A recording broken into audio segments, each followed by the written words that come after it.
If you live in the DC area, you've likely heard of this next company I'm partnering with. Mighty Meals is a convenient, healthy meal delivery service made with locally sourced ingredients by chefs. I love Mighty Meals because with over 150 options that are constantly rotated for breakfast, lunch, dinner, and snacks, I am never bored. What's even better than the options is that the food is, well, I said earlier, delivered. No lugging groceries. For listeners of the Your Good News podcast, Mighty Meals is offering you $25 off for purchases of $75 or more. Head to eatmightymeals.com/yourgoodnews to check out the deal. And if you've missed that link, I've included it in the show notes. Hi, and welcome to the Your Good News podcast with me, your host, Katherine Getty. Each Thursday, I'll give you the scoop on the good news coming out of Washington and how you can get involved with this thing called democracy.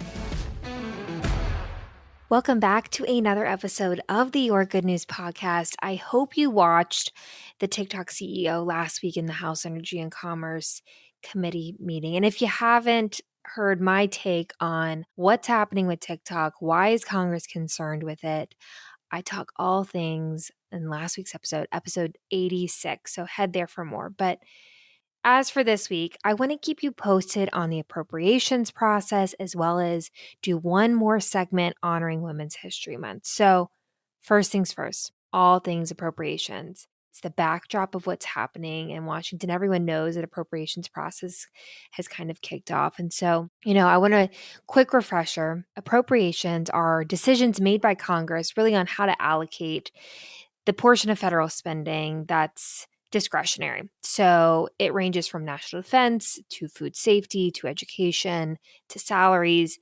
It excludes that mandatory spending side. So when you think of Medicare or Social Security, those are mandatory by law. So I shared a few weeks back that the president's budget was released on March 9th and is really the unofficial start of this appropriations process. Basically, the time where Congress decides, okay, where are we going to be spending the money? We can decide where it's spent on. And the president's budget is really a wish list.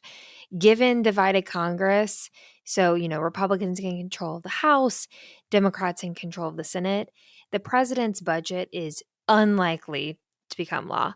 I wouldn't say there's a 0% chance, but I think it's as close to zero as possible. And following the release of the president's budget, it really kind of kicks off the time where House and Senate appropriations committees, so members of Congress that serve on those committees, start to develop the appropriations language and legislation. Now it's a electronic system where members can submit requests, basically expressing their wish list of where they think money should be spent. And the committees typically invite these congressional offices to kind of share their insights of why, give rationale, how is it different from last year, what does the additional funding seek to do, or if you're trying to take it away, why do you think that it needs to be funded less? Kind of some additional rationale behind it.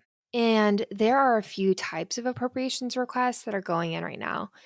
It's either programmatic, language-based, or more recently in the House is community project funding. It's congressionally directed spending items.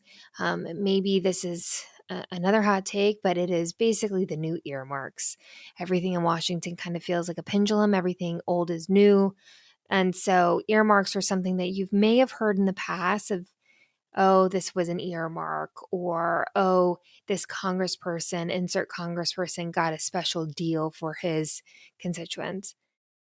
I would say that earmarks have gotten more of a bad rap than I think are fair. I think when you elect a member of Congress, you expect that congressperson to advocate on behalf of their district or their state. And so earmarks are really a way by which they are providing rationale of why this money needs to be coming back to their district or their state. And so I think it's not a bad thing, but that is what those community project funding, congressionally directed spending items are. So let's go through the three buckets. I said there's programmatic, language-based, and the new version of an earmark. So programmatic. They are requests that seek to express general support for funding of a program or to request more or less for that funding level. Then there's the second bucket is language-based request. Language-based requests seek to add some type of language to the appropriations bill that really highlights the need for greater reporting from a congressional agency, or maybe the language-based request is about issuing support for funding. There's a lot of extra language that goes along with appropriations bill, and basically it kind of gives a sense of Congress of where they're at. And so in the third bucket of requests is this community project funding request in the House and congressionally directed spending items. It's what it's called in the Senate. And it seeks direct funding with a specific program. So that's kind of what I said is members really articulating the need for funding or for a program in their state, district. It could be for a local government or a nonprofit recipient. So they're definitely subject to rules, and I would say earmarks got a bad rap because there wasn't a lot of transparency. These new community project funding requests and congressionally directed spending items, there's a lot more transparency required. Why am I sharing with you the types of requests that go into the appropriations process? I think it's really important that you have a strong understanding of kind of how does government funding kind of happen. And I think identifying, okay, there's funding requests, there is language requests, there is funding directed to a particular project request. Kind of understanding those different buckets will help you as you're going along and watching the appropriations process. What do I think is going to happen at the end of the year? I would be lying if I said I knew. I want to continue to keep you posted on what's happening with the appropriations process so that as you see, okay, we're getting close to the end of the fiscal year, which is when government funding is really tied to, what happens next. So this is kind of a continuing series that I will share with you. So let's transition and honor Women's History Month one more time. And I want to really take today to highlight the stats, the overall growth of female leaders in elected office. I think personally, I thought these numbers would be even higher. But even though I can personally be disappointed by that, I also think it's really important that we acknowledge how much of a difference has happened. Women are 51% of the voting age population in the US, but still about 27% of candidates that ran for primaries in Senate, House, or governors in the 2022 cycle. Of the 50 states, 12 women, 8 Democrats, 4 Republicans will serve as governors. In the 118th Congress, there are 149 women. That's 27.9% of members of Congress. Currently, it's 107 that are Democrats, 40 that are women.